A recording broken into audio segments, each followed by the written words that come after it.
Hey guys, we are back with some more Edmonton Oilers franchise mode in NHL 19.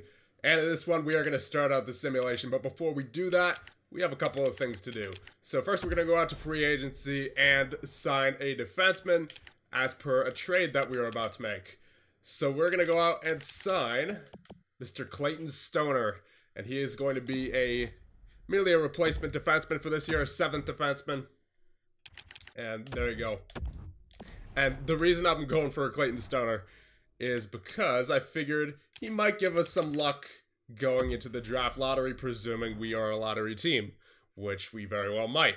As we take a look at the draft class, Hunter Stoner is going 2nd overall, so I figured we go from one Stoner to the next.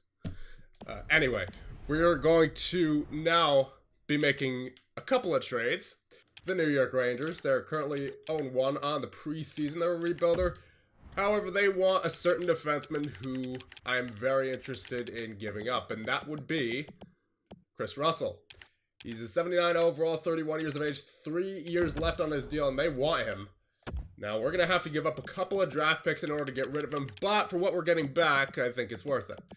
So we're going to give up a 5th for next year and a 7th for next year, along with Chris Russell. And we are not retaining any salary, surprisingly, here.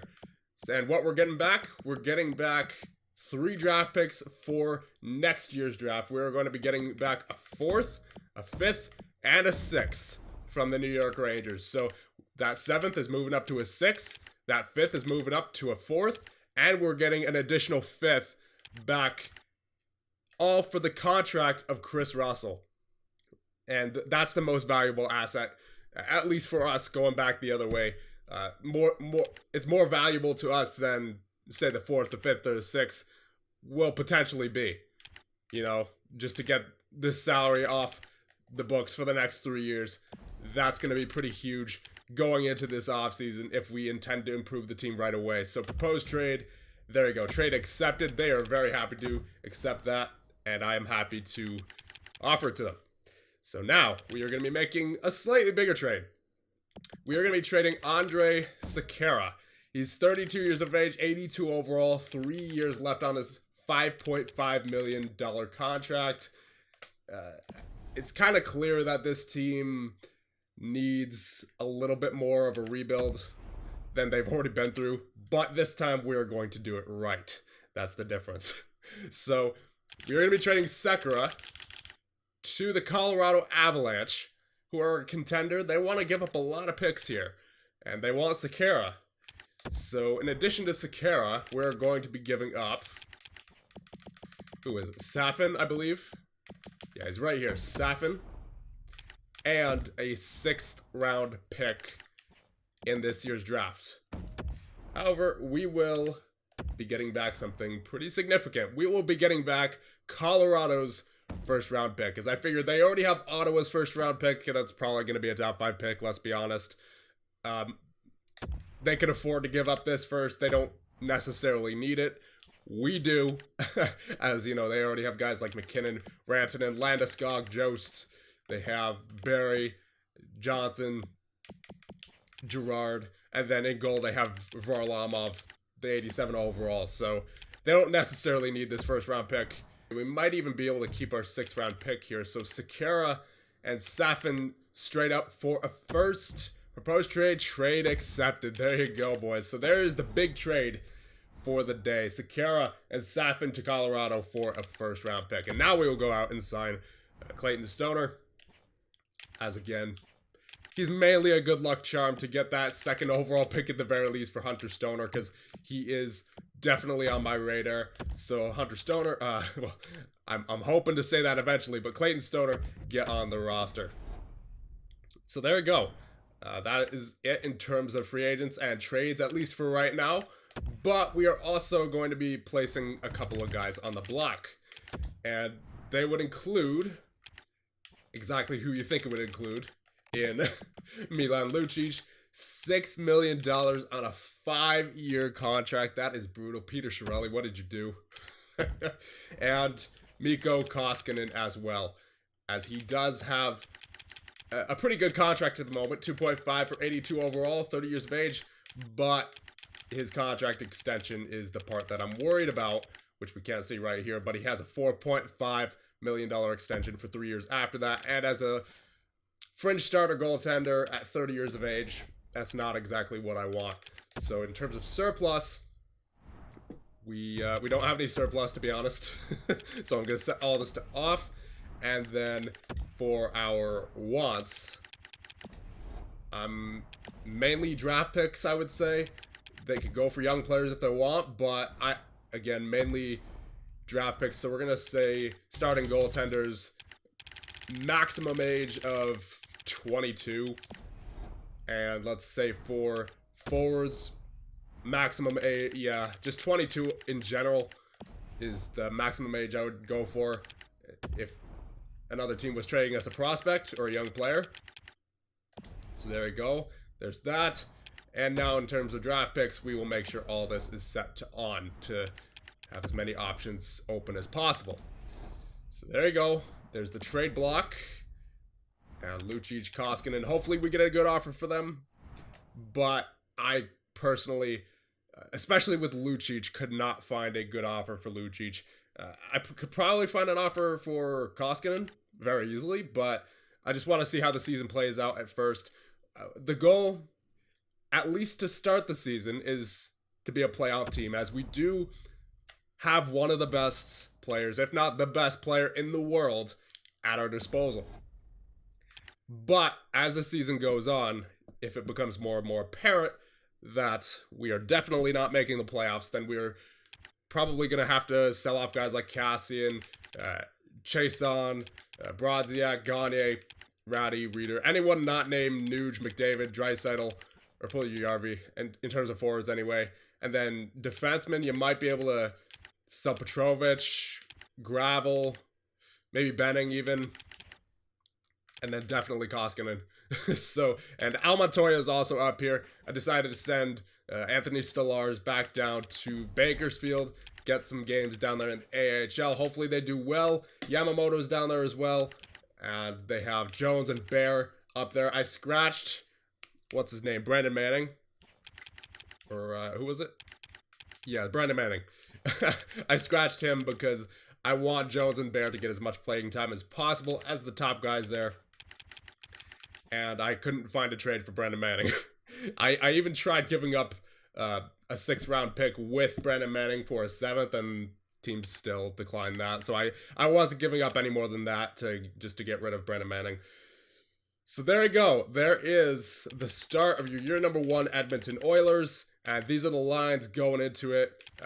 Nuge, McDavid, and just for the memes, Toby Reeder, Lucic, Draisaitl, and Ratty, Cassian, Kara, and Chason, Brodziak, Gagne, and Puljujarvi. The idea behind having Gagne in the 4th line as opposed to someone like Cassian and having Brodziak in the middle is that maybe Puljujarvi can get a little bit more offense with a playmaker like Sam Gagne there.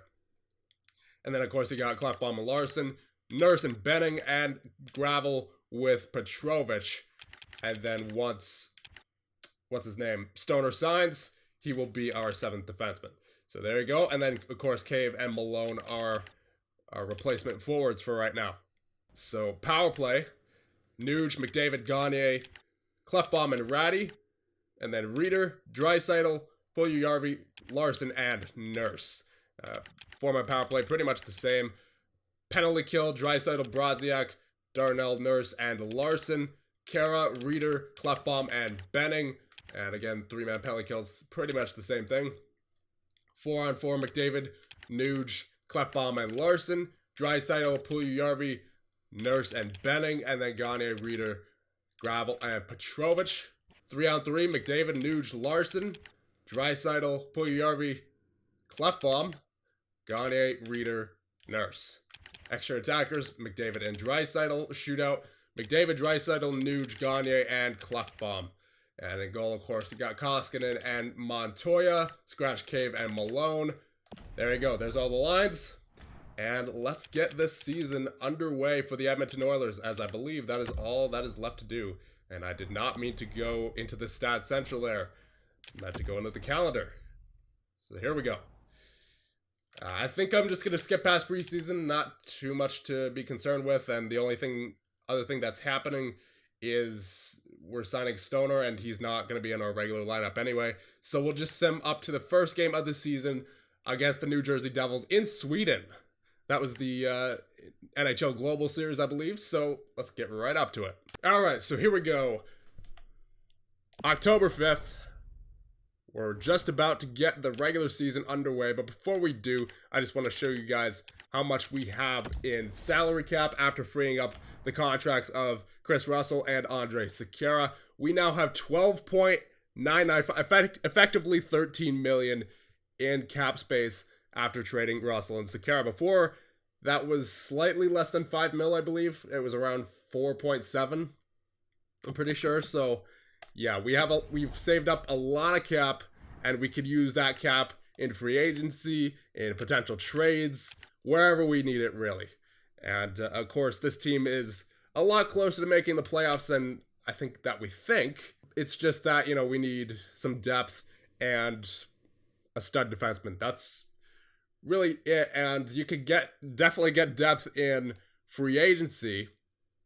As far as a stud defenseman, though, I'd prefer to draft one of those. But if needed, we could also potentially get one of those out of free agency, depending on who's available. So here we go. Game number 1 against the New Jersey Devils. Let's see what happens. And I'm a Devils fan at heart, but for the purposes of this GM mode, I am an Oilers fan. Here we go. First period.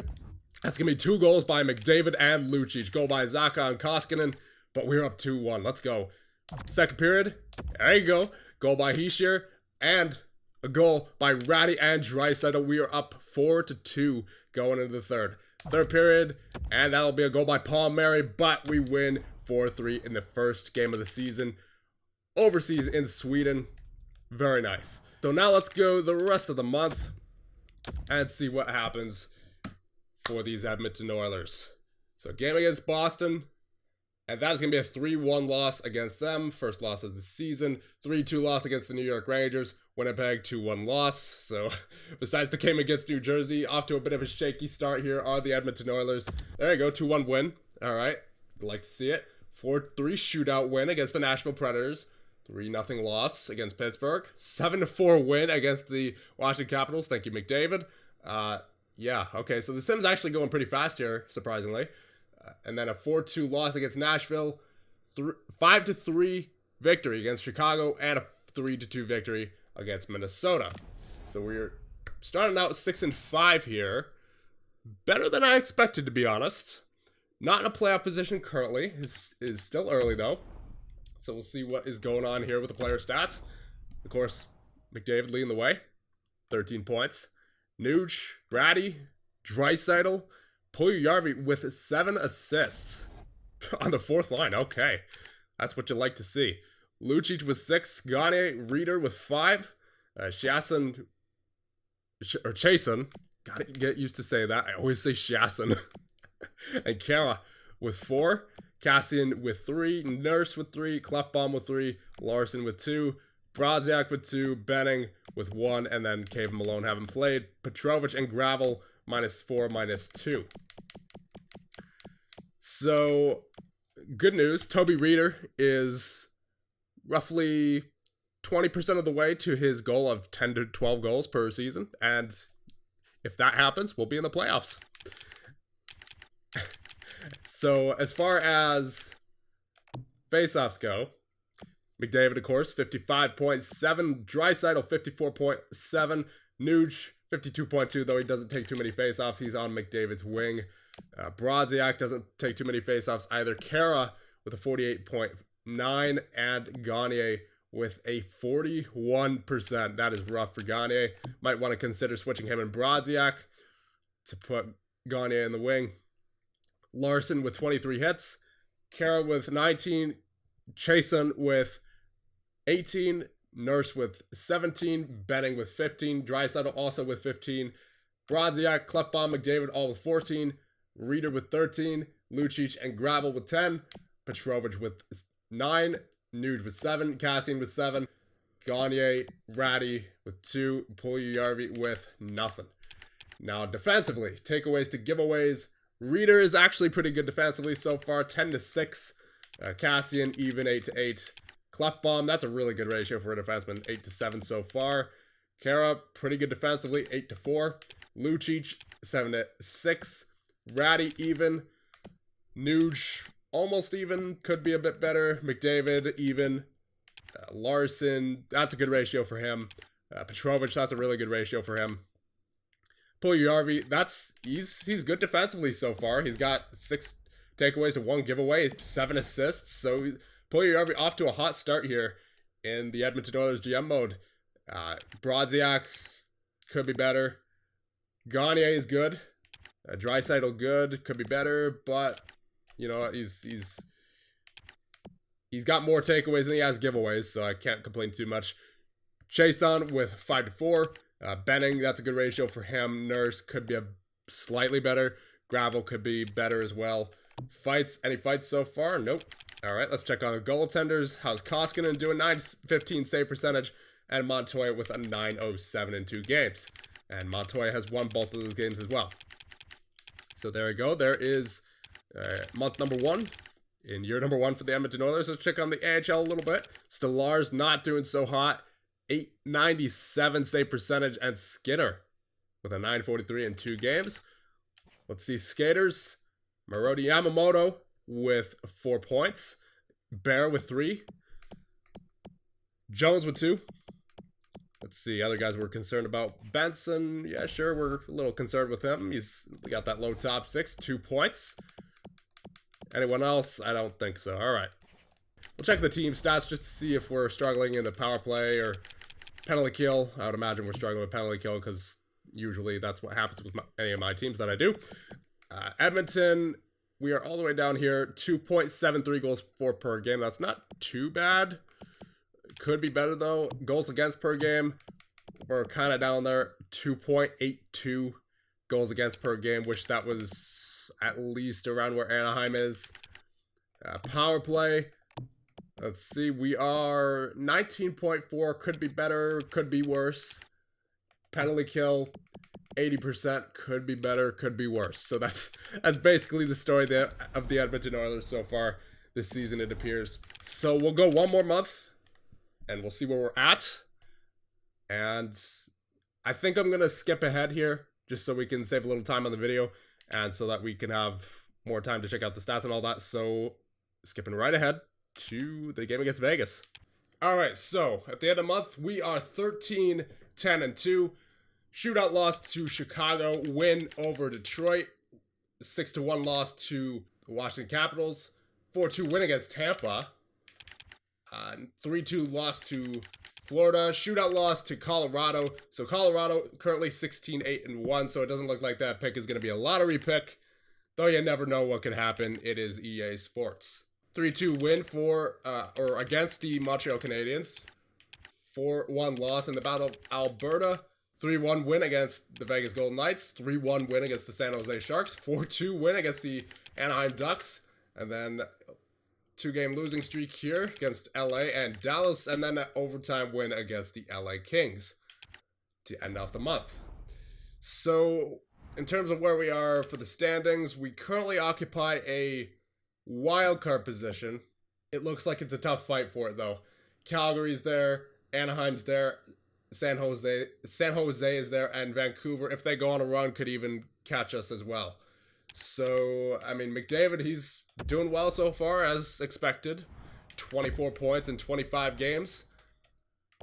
Nuge with 20, Draisaitl with 19, Ratty with 15, Chason with 12, Carroll with 12, Puljujarvi with 11. He definitely slowed down that month.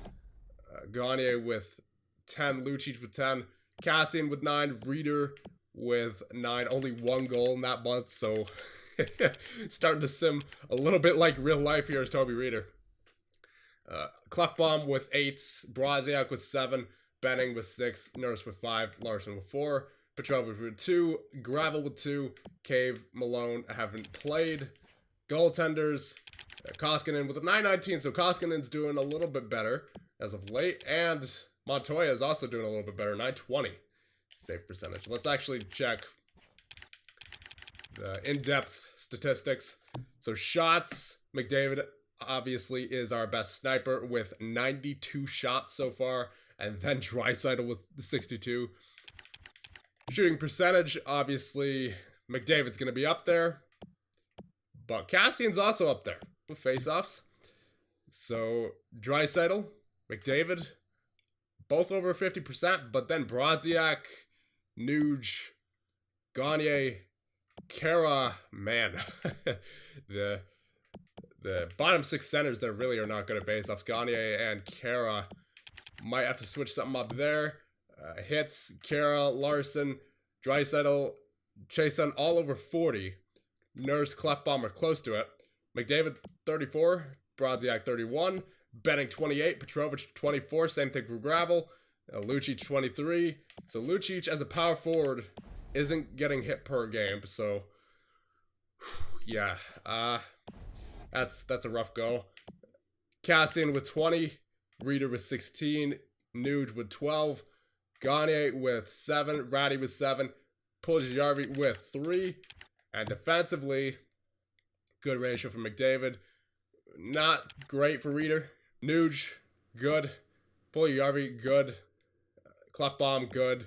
Draisaitl, good. Kara, good. Kassian could be better. Lucic, even. Ratty, good. Larson, good for him. Chason could be a little bit better. Benning, really good for him. 12 to 14. Brodziak could be better. Gagne could be better. Nurse, that's good for him. Petrovic, that's good for him. Gravel could be better. Fights, you have 2 of them so far, Petrovic and Nurse. And we already checked goaltenders. And then in terms of the team stats, let's see what's going on here. Goals for per game. We are currently sitting 7th in the division, 2.64. Goals against per game, that's gone down a little bit, 2.76. So if we could get, again, to where, like, Calgary is, that'd be nice. Power play looks like it's fallen off a little bit, 17.5. Penalty kill has gotten better. Yeah, penalty kill is actually at 82.3. So I'll leave the penalty kill alone, but we could change up the power play a little bit if we need to change anything. So I'm gonna switch Ratty with Gagne, see if that makes much of a difference. See if Ratty can maybe get more shots off, and then Gagne playing defense back there mainly. Reeder with Draisaitl, Puljujarvi, Nurse and Larson. I'll switch Nurse and Larson. I'll do the same here for Gagne and Clefbaum. There's not too much I really can think of, especially given the lack of depth on this team. So yeah, we'll see what that does. And in terms of 5-on-5, do we really need to change much? I would say no, at least in terms of the top 6. McDavid scoring, Nuge is scoring, Draisaitl scoring. That's all I really care about. So, but when it comes to the bottom 6, I mean, Kara's doing just fine. Chason's doing just fine. There's not really too much that I want to change at the moment, or feel like needs to be changed. Koskinen's doing just fine. Montoya's doing just fine. So yeah, we can, I think, keep going with this lineup for right now, and we'll see what happens. And before we continue any further, I just realized we never checked the draft class. So let's see what our scouts are up to and how Stoner is turning out. I don't think we're getting him, especially because we do need wingers. So he might be, he does look good there, obviously. Hunter Stoner, though, or Broberg or Byram are guys who I definitely want to target, though. And I don't think we'll get first overall anyway.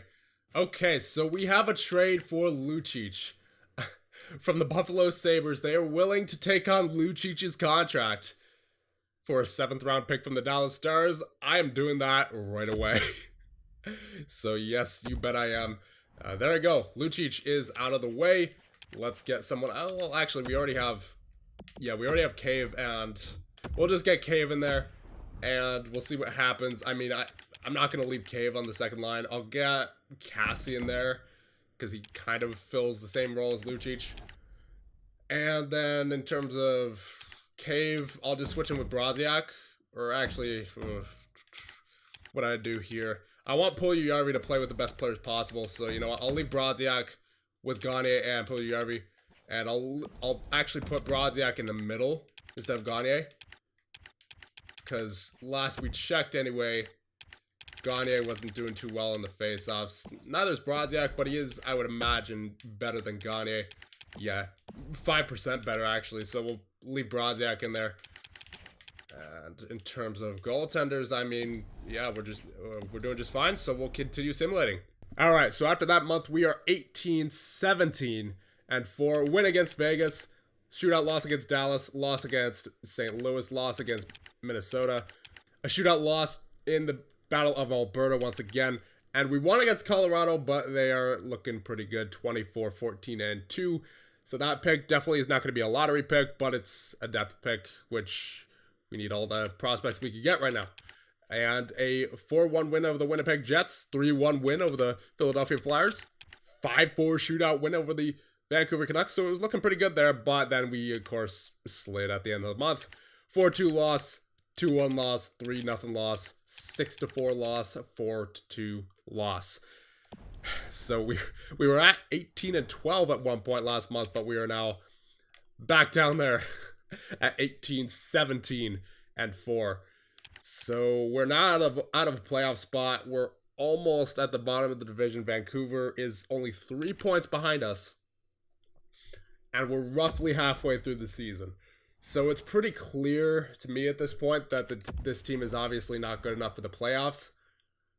I mean, you could technically go on a tear with McDavid being in the lineup. I mean, anything could happen, but I don't see it.